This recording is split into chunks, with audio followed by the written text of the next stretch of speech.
बिस्मिल्लाहिर्रहमानिर्रहीम। अल्लाहुम्मा सल्लि अला मुहम्मद व अला आलि मुहम्मद कमा सल्लैता अला इब्राहीम व अला आलि इब्राहीम इन्नका हमीदुम मजीद। हम अल्लाह के बंदे हैं, हज़रत मोहम्मद रसूलुल्लाह सल्लल्लाहु अलैहि वसल्लम की उम्मती हैं और अल्लाह के दोस्तों के औलिया अल्लाह के अक़ीदतमंद हैं। इनसे मोहब्बत करने वाले, इनसे अक़ीदत रखने वाले हैं। सिलसिले ज़ीनिया रसूल अल्लाह सल्लल्लाहु अलैहि वसल्लम के ग़ुलामों का सिलसिला है। सिलसिले ज़ीनिया की तालीमात का मकसद, अल्टीमेट मकसद यानी बड़ा मकसद अल्लाह ताला की मार्फत पाना है और इरफान इलाही पाना है। सिलसिले ज़ीनिया की तालीमात का मकसद कुरान की आयात को समझना है, रसूलुल्लाह सल्लल्लाहु अलैहि वसल्लम की तालीमात को समझना है, अल्लाह ताला की मशीयत को समझना है, अल्लाह ताला के बनाए हुए निज़ाम को समझना है, अल्लाह ताला के बनाए हुए क़वानीन को यानी फितरत के क़वानीन को समझना है। दो तरह के बड़े, उसमें हम दो कैटेगरी कर सकते हैं। एक अल्लाह के दिए हुए अहकामात, अल्लाह ने हमें हुक्म दिया सलात कायम करो, अल्लाह ने हमें हुक्म दिया रोज़े का, अल्लाह ताला ने हुक्म दिया जो साहिब इस्तिताअत है वो ज़िंदगी में कम से कम एक मरतबा हज की जाए, अल्लाह ने हुक्म दिया जो साहिब निसाब है वो ज़कात अदा करे। ये फ़राइज़ है। अल्लाह ने हुक्म दिया सच बोलो, अल्लाह ने हुक्म दिया अमर बिल मारूफ़ व नही अनिल मुनकर, अल्लाह ने हुक्म दिया सूरह बनी इसराइल में तो बड़ा वाज़े कहा, अल्लाह ने फ़ैसला कर दिया है कि उसके अलावा किसी की इबादत ना की जाए और माँ बाप के साथ हुस्न सलूक किया जाए। तो माँ बाप के साथ हुस्न सलूक, माँ बाप का अदब एहतराम कोई अखलाकी लिहाज से बात नहीं है, हम कहेंगे जी कोई मॉरल बात है। नो, ये अल्लाह का हुक्म है और अल्लाह ने ये हुक्म अपने हक़ के साथ बयान किया है। जहाँ अपना हक़ बयान किया वहाँ कहा है कि माँ बाप के साथ अच्छी तरह पेश आओ।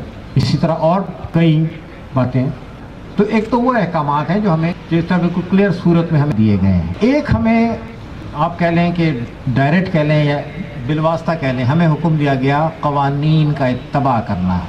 कौन से क़वानीन का? फितरत के क़वानीन का इत्तबा करना है। क़वानीन फितरत के ख़िलाफ़ मत जाना, क़वानीन खिदमत की पैरवी करना।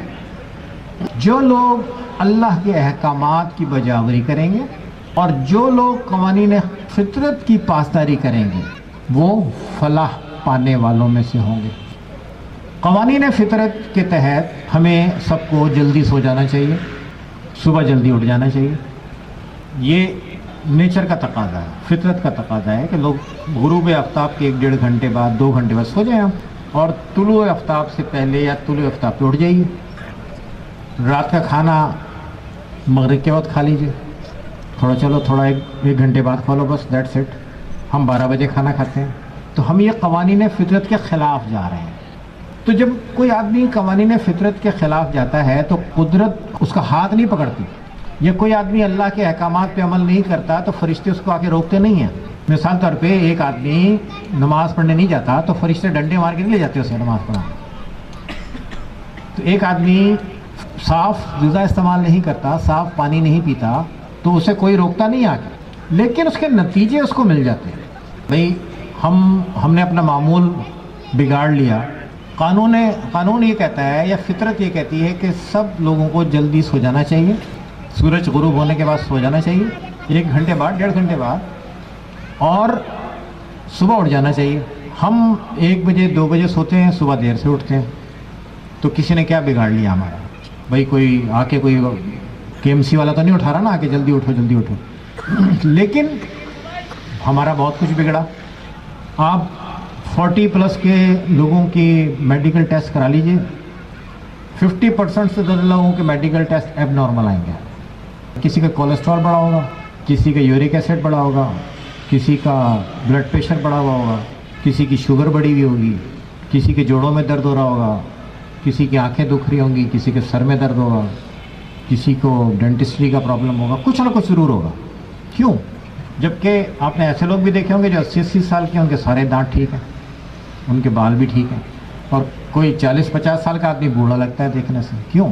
नेचर के ख़िलाफ़ चलने का मंतकी नतीजा। तो अल्लाह के अहकामात पूरे नहीं करेंगे उस वक्त नहीं रोका जाएगा, लेकिन उसका जो मंतकी नतीजा है वो ज़रूर सामने आएगा। तो दो तरह की बातें हैं, एक तो ये कि अहकामात की बजावरी की जाए। अहकामात की बजावरी में भी दो पॉइंट्स हैं। एक ये कि उस अमल को किया जाए जिसके लिए कहा जा रहा है, दूसरा ये कि उस अमल से मुंसलिक मकसद को पेश नज़र रखा जाए। जो मकसद है, मिसाल तौर सलात का एक मकसद है, सौम का एक मकसद है, रोज़े का मकसद तक़वा है, तो रोज़ा भी ठीक तरह रखना है और उसका मकसद भी पाने की कोशिश करना है। अगर वो मकसद नहीं पा रहे हैं तो हमें जायज़ा लेना चाहिए कि हमारे अंदर कहाँ गलती है, हमारे अंदर कहाँ कमी है।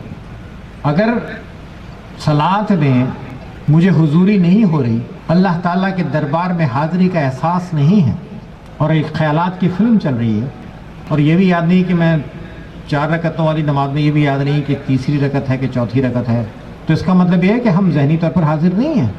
और इसका ये भी मतलब है कि हम उस अमल के मकसद से वाकिफ़ नहीं हैं, या वाकिफ़ है तो उसे पूरा करने के लिए बिल एहतमाम कुछ नहीं कर रहे। ये ज़िक्र नबी की महफ़िल है, मिलाद की महफ़िल है। महफ़िल मिलाद, ज़िक्र नबी की महफ़िल मुनक़्क़िद करना बहुत बड़ी सादत है, ये बड़ी नेकी का काम है। हदिया नात पेश किया जाए, रूह को तस्कीन मिलती है। दुरूद शरीफ के हदिया पेश किया जाए, दिल दिमाग रूह सरशार होती है, एक इत्मीनान की कैफियत होती है। तो बहुत बड़ी सादत है।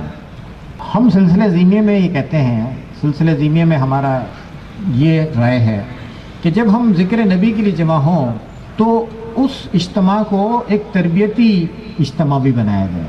उसमें कुरान के कुछ नुकात पे गौर किया जाए, रसूलुल्लाह सल्लल्लाहु अलैहि वसल्लम की तालीमात के कुछ नुकात पे गौर किया जाए, और ये अपने माशरे की कुछ अच्छाइयों पे कुछ बुराइयों पे नज़र डाली जाए, और ये देखा जाए कि हमारा कौन सा अमल इस्लामी तालीमात के मुताबिक है, कौन सा अमल इस्लामी तालीमात से मुताबिकत नहीं रखता।